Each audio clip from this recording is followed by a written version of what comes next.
Hi, Shannon Rowe Jackson here from Caution Artists at Play, and today I am going to be putting together a watercolor palette and using the Holbein Watercolors for the first time. As you can see, I have quite a few colors here, and some of them are smaller than others. However, you can get a lot of use out of a very small tube.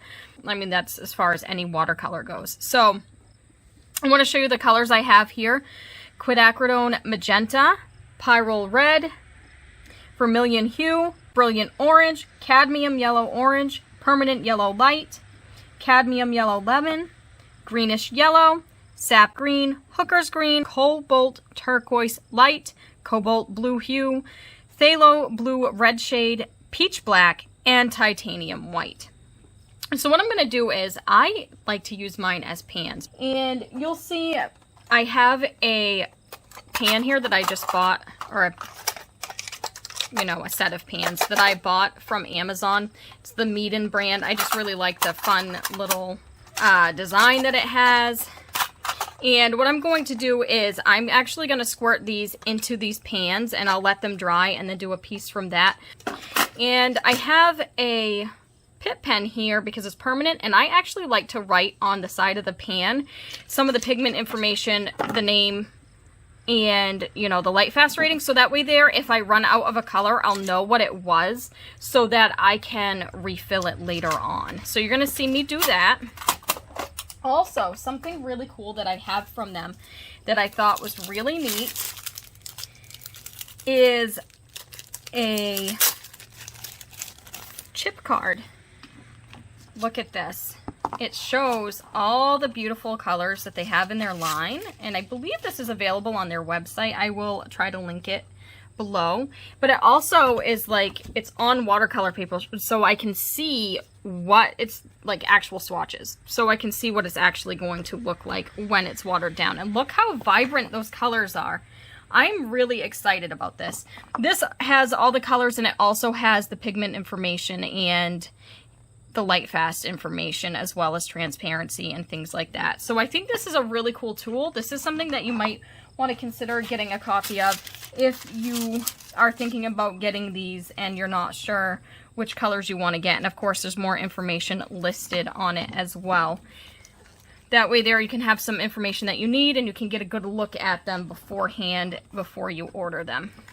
And for transparency reasons, I have to mention Holbein was generous enough to send these to me to review and to try out in my own artwork, and I'm very grateful for that. However, I'm not being paid to do this review. This is, these are going to be 100% my own opinions. And I love watercolor. I kind of started with watercolor when I was young, but I'm no expert in watercolor. There are probably other watercolor artists that you'll want to follow for really, really detailed information. However, I will talk about how I like these for my techniques. And yeah, so let's take a look at the tubes. Holbein Artists Watercolor has the name, has it in Japanese, and it also has the seal saying that, it obviously is safe for use. And any warnings, let me see my cadmium. They list any warnings that there might be as well. So everything's on the up and up there. And of course, it also lists the light fast rating and transparency right with the pigment right there, which is very important. And I don't want to get into a light fastness discussion on this video, but if you're curious as to how Holbein does their light fast testing, I talked about that in my previous video where I tried out their pastel tone colored pencils, so I will link that as well. Okay, so I am going to get to work filling my palette, and I'm probably going to mute it and time-lapse it, so that way there I still have time to also do a small piece to try these out. Stay tuned.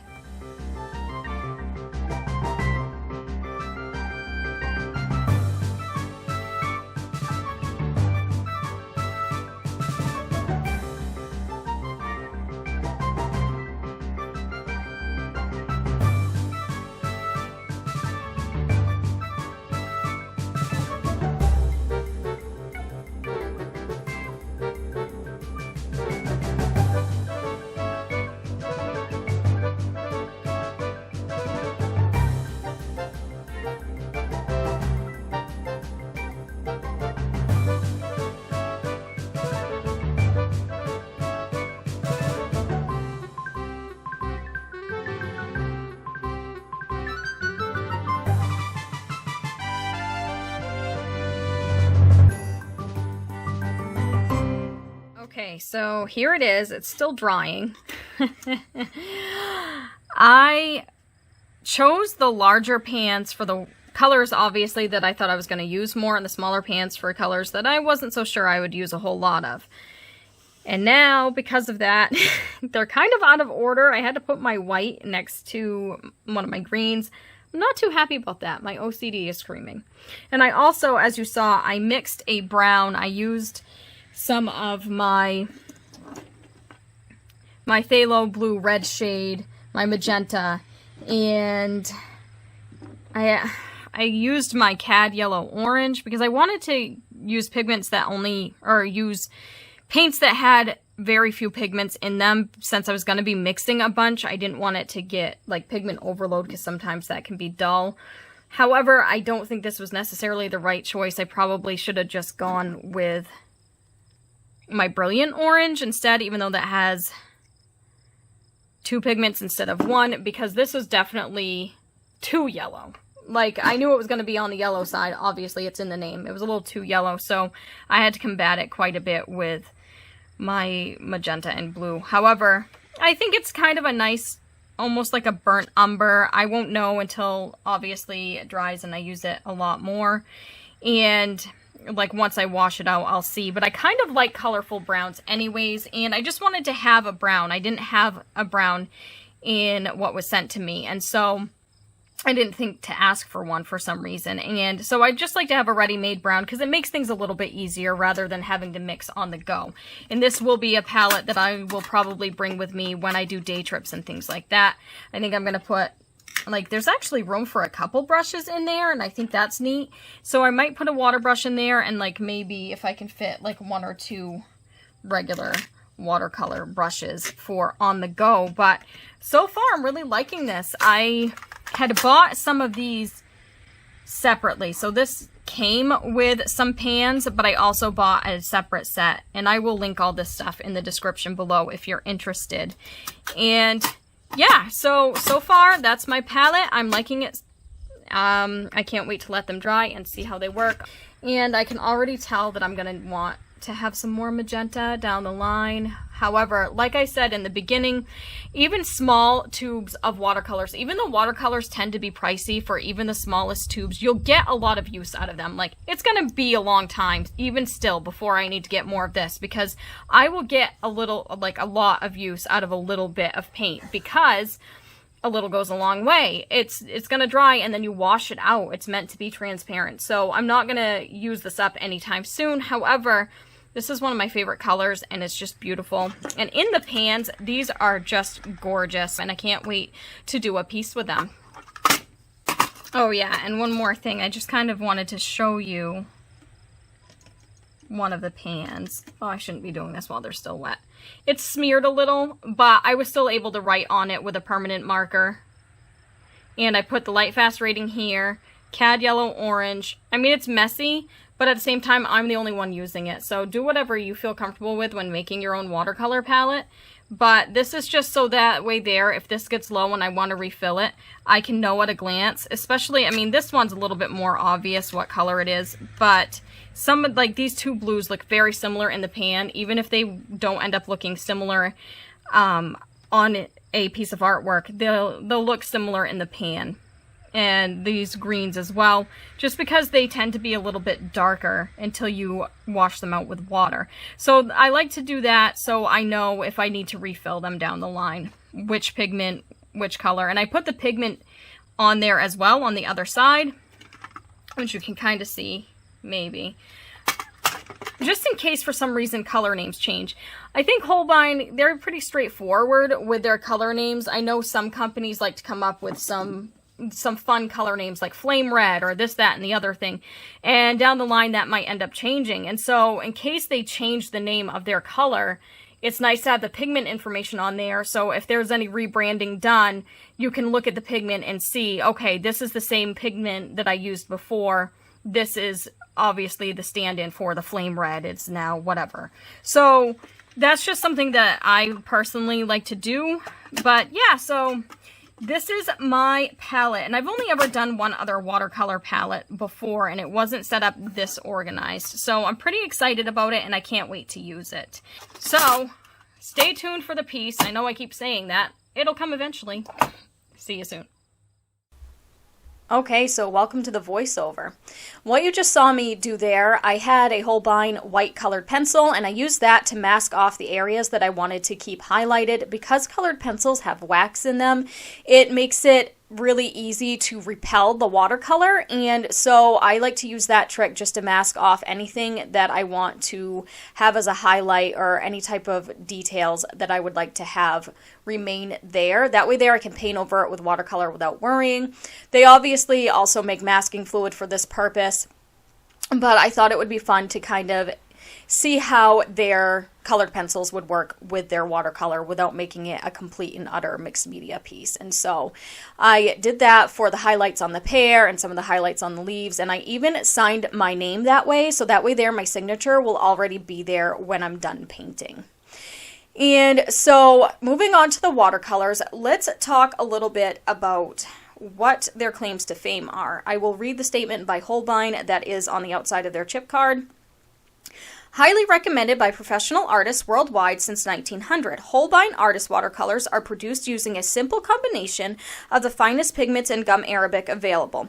Holbein Artists Watercolors contain no synthetic polymers and only use a small amount of suffocants, allowing the artist more control over the dispersal of their watercolors while maintaining color integrity, intensity, and the highest permanency ratings. Holbein's commitment to using only the highest quality materials and their manufacturing excellence ensures vibrant, brilliant colors and consistent results with every tube produced. So basically, they're saying that their watercolors kick ass. And I have to say, I have been really thoroughly enjoying these watercolors. They have a variety of buying options as well. They have a couple different size tubes. They're offered in 5 ml and 15 ml. And they are offered obviously open stock, which is wonderful, but they also have a number of sets on the market. They have 2 sets of 12. One is for 5 ml tubes and the other is for 15 mls, and then the rest of the sets, it looks like they carry all 5 ml tubes. They have a set of 18, 24, 30, 48, 60, and 108. And I'm fairly certain that they also offer a set of pans.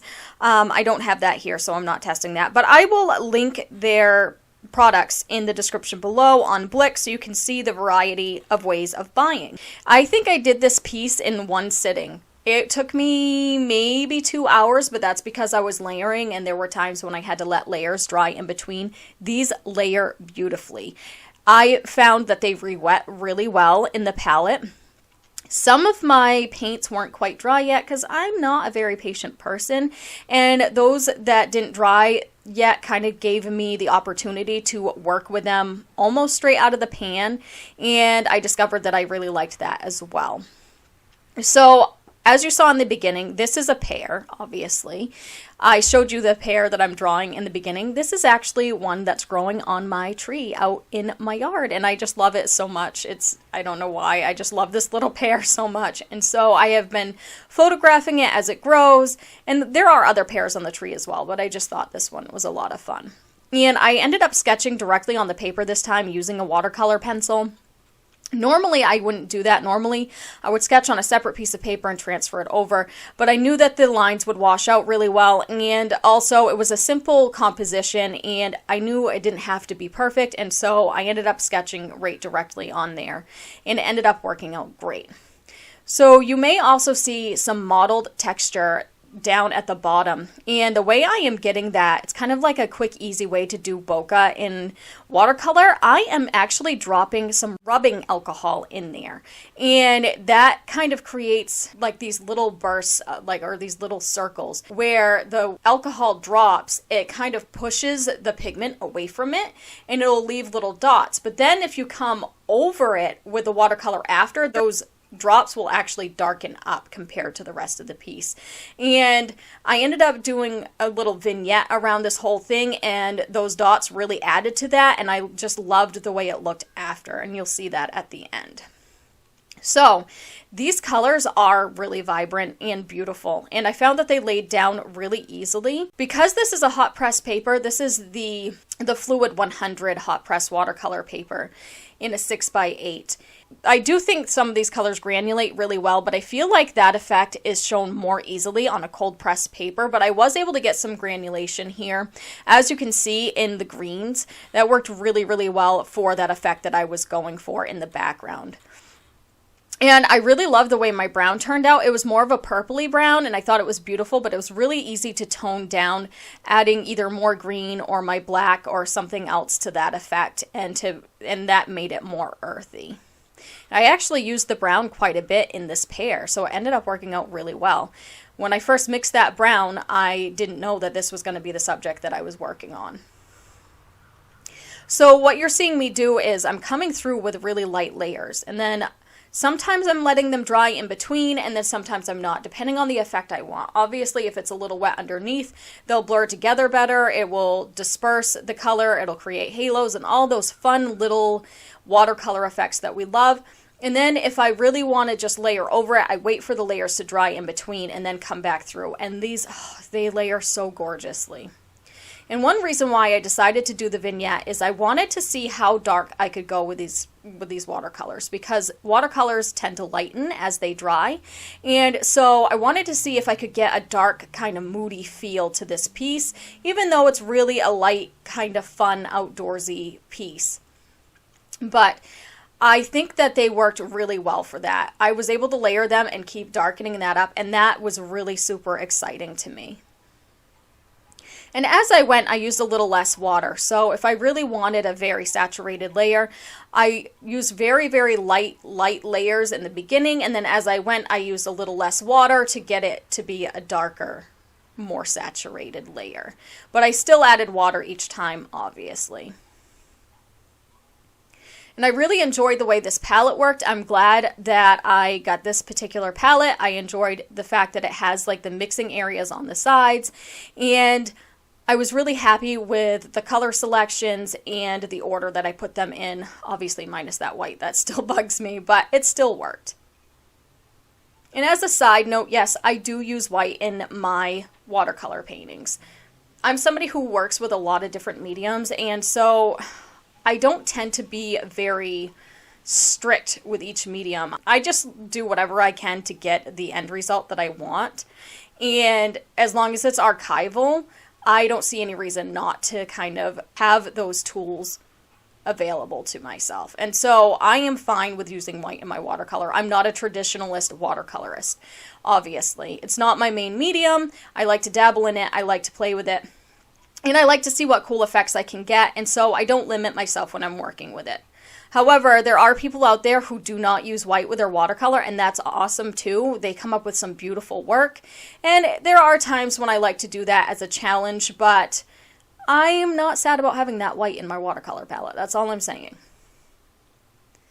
And you'll see me come through with my white colored pencil again here and there to kind of get some veins on the leaves. And I actually have some greens that I brought into because I wanted to mask off the veins in the leaves. And it just made it easier for me that way. Again, I could have used masking fluid, or I could have really been picky about it and gone through and painted around each and every one of those little lines, but I didn't have the patience for that. I just wanted to sit and relax and play with watercolors and watch Netflix. And that's exactly what I did. So I apologize if you can hear my wind chimes in the background or anything like that. It's a beautiful day here. It's finally starting to feel like fall, so I have my windows open. There's a beautiful breeze outside, and so you may hear some of that in the background. I was really amazed at how dark I was able to get some of these leaves. Like, I was super excited, and that was, I mean, even with watering it down, just layering it up, I really, really liked that peach black. It was beautiful. It was easy to mix with other colors so that it wasn't just a dull black, and I was really, really pleased with that. All in all, I can't really complain about these at all. Didn't use my blues as much. A little bit in the background trees to try and push them back, but I really didn't use a whole lot of my blues, so I'm going to have to come up with another project at some point so I can play with those. But for the most part, I used all my warm colors, and I used my black, I used a little bit of the white, and I used that brown that I mixed quite a bit. And obviously, I used my full range of greens. As far as lifting goes, obviously some pigments lift easier than others. I got to a certain point where I wasn't able to lift to the bottom anymore because I had so many layers, but I was still able to lift and correct when I needed to. There were times when I kind of went outside the lines with the Pear and I needed to lift around that area, and I was able to correct my mistakes fairly easily. Sorry if you heard that loud truck going by. You're going to see me come in now and try and really buff up that vignette effect that I was telling you about. And again, a lot of times I go through and I let things dry. I'll work on a different part while an area is drying, so you'll see me move around the piece quite a bit. In things like acrylic, I usually work on the background first and then move forward. But with this, I'm going back and forth quite a bit between the subject and the background because I'm letting areas dry. Darkening up those areas, trying to clean up the edges quite a bit. And that's one thing that I find as a challenge. And this is a really small piece, so it's harder to get fine details. But when I work with watercolors, I do find it challenging to get crisp edges sometimes. However, I am getting better at it. And as far as watercolor brushes go, I am using, what is it? I have some of the Daler Rowney Aquafine brushes, which I have not been able to find in the US separately from their watercolor kit. Like, I got them with a kit that comes with some of their tubed watercolors, and I love those brushes. And I also have some like generic, I think they're like Artify brushes that I got from Amazon. And also, they might be, is it Black Swan brushes? I'm not sure. I will link everything in the description along with the palette and the paints, as long as I can still find the links to them, because some of these brushes I've had for a long time. The blue ones are the Daler Rowney ones, and the white ones are the Artify ones, and then I do have some black ones. I feel like I can picture the packaging, but I can't remember the exact name. And I tend to keep my brushes for watercolors separately. So I keep them in with my watercolors, and then the rest of my brushes, most of my brushes are just used for acrylic because I use acrylic more than anything. But I do keep some specially aside for oils and for watercolors, and I only use them specifically for those mediums. So these brushes I bought specifically for this medium. Now I'm trying the splattering technique because I can't do watercolor without doing some sort of splattering. And that was a lot of fun. Good, messy fun. Had to clean my coffee table after that one. Then I'm coming through and kind of smartening things up with that white pencil again. But see that highlight, how well that stayed? That was because I laid down the colored pencil first, and then it resisted the watercolor because of the wax content and the oil content in the pencil. So all in all, I have to say I love these paints. I enjoyed myself so thoroughly. Like, look at that piece. I had so much fun. I just sat, hung out, watched Netflix, and created this piece. I can't wait to work with these again. All right, so I hope that tells you a little bit about these. I enjoyed myself, and I highly recommend these. So thank you so much for watching. I will see you next week. Bye.